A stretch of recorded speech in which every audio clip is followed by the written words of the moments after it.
All right, how's everyone doing? I am Rich Celenza. Thanks for checking out my channel. So what I want to get into today is your body proportioned? Now, nobody is perfectly proportioned, I believe. I don't care who the hell they are. I mean, we may have certain people in our life that we've looked at, professional athletes. I don't care if they're actors, celebrities. It could be family members, colleagues, friends, whoever.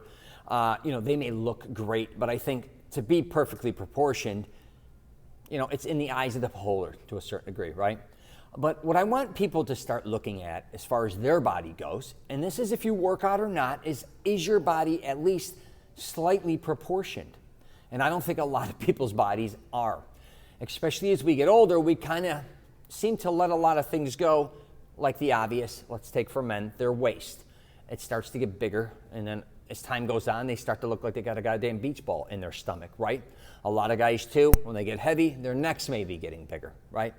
Everyone's ass, who knows? Some get bigger than others.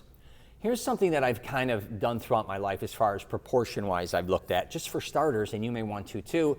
Your arms, your neck, and your calves should be close to the same size, for starters, just to kind of get some idea of proportion. One way to figure this out regarding your body being kind of out of proportion is photos. And that goes for standing and sitting, I talk about a lot of time.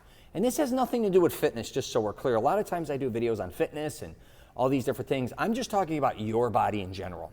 How you feel about it, how does it really look? And again, if you don't care how your body looks, I understand that too. Go do your thing. I'm just telling you, but if you do want to start looking a little more proportioned, okay, and where your body looks tapered, you have a certain type of physique, right? Again, you don't have to have a bodybuilding physique or a runner's physique or whatever type of physique. You have to create your own. But back to body proportion, I think a lot of people look in the mirror and they kind of get used to themselves, or they're looking at not a full-length mirror, just kind of a half mirror, which would be like in the restroom, say for instance, or in your bathroom. And you don't see the rest of your body. A lot of times you just see yourself from kind of the waist up or the chest up, and you don't realize your legs, are they proportioned to your upper body? And vice versa. And, even when you wear clothes, I help dudes with wardrobe, and a lot of guys, when it comes to clothes too, they don't realize that their clothes don't make them look proportioned. You may even see this with guys with skinny jeans, for instance, where their legs look like two toothpicks. Some of them have a stomach, and they look like, they almost look like that character from the Minions, the villain, where they kind of start here and they go down. Now, if that's the look you're looking for, okay. But I'm just telling you, a lot of times, you may be wearing clothes that just don't look proportioned. And the same goes with your body. Your body, you can maybe just make some small tweaks to kind of look just a little more balanced for yourself. I'm just saying, maybe when, again, you take photos with other people, you'll look a little more balanced. Also, maybe getting a little more balanced or getting your body in proportion will give you some, a foundation of maybe some strength. I would recommend, if you are kind of somebody who's bigger in the leg area, let's say, and kind of scrawnier up top, especially in the chest if you're younger. A lot of guys from being on the computer or on their phones, their chest is kind of sunken in, their back is kind of hunched, right? And before you know it, they look not only out of proportion body-wise, their body is kind of morphing into something that looks a little not dysfunctional, but just out of the ordinary and not healthy.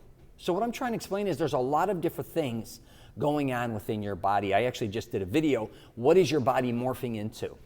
And I want people to really start looking at their body, especially as they're aging.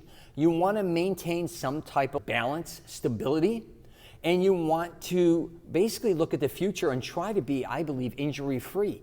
Have, a body where not only does it look good, it feels good, and you're comfortable in it. I think, too, a lot of times when we start to get unproportioned body-wise, it could be, again, a big belly. It could be something, just whatever it is that you're not liking, it kind of brings us down, makes us insecure. Does it feel very good? We can sometimes make small changes that go a long way. If you are getting that big belly, hey, let's just back up on the portions. Maybe it is time to start doing something physical. Lose just a little weight. That doesn't mean you got to have a six-pack. I'm telling you right now. Maybe you're too big upper body and your legs are just a little too thin. That doesn't mean you have to run to the gym and start squatting and doing leg presses or any of that. Maybe you'd like to just do some more walking. Maybe play tennis. Maybe it's time to lose a little weight up top. You got to make it work for you. I don't know what it is, but please pay attention to your body and try to be, and again, like I said, there's no such thing as a perfectly proportioned body, in my opinion. Because everybody, if you look at different guys, again, I will say, even in the bodybuilding world or just in the world in general, some people have, different genetics look different on other people. So what may look good on one person may not look good on another. So that's kind of what I mean by that. But yeah, the quicker you start looking at your body and looking at what you want it to look like, or at least come close to, just start going at it. And it may take, not weeks, months, it may take years, but try to at least get a balance where you feel comfortable and also there's some strength there. You want a full foundation, okay, from the top of your head all the way to the bottom of your feet. You want to be strong, okay? Not only upper body, your legs, your arms, everything. Try to, build that strength and be strong throughout your entire body. Be proportionally strong, or at least have the strength. I don't want you to be somebody where your upper body, for instance, is very strong and your legs are very weak, or you have very strong legs and your arms are very weak. We don't want to have that, okay? We want to be proportioned entirely. Whoa, that's my time to give up, or actually my time to stop. All right. Anyways, I'm going to wrap it up there. You got any questions or comments, hit me up. If you get a chance, subscribe. Also, I got a podcast, The Rich Celenza Show. I'm also on LinkedIn, Twitter, Facebook, and Instagram. All right? All right. Take care, and I wish you nothing but the best.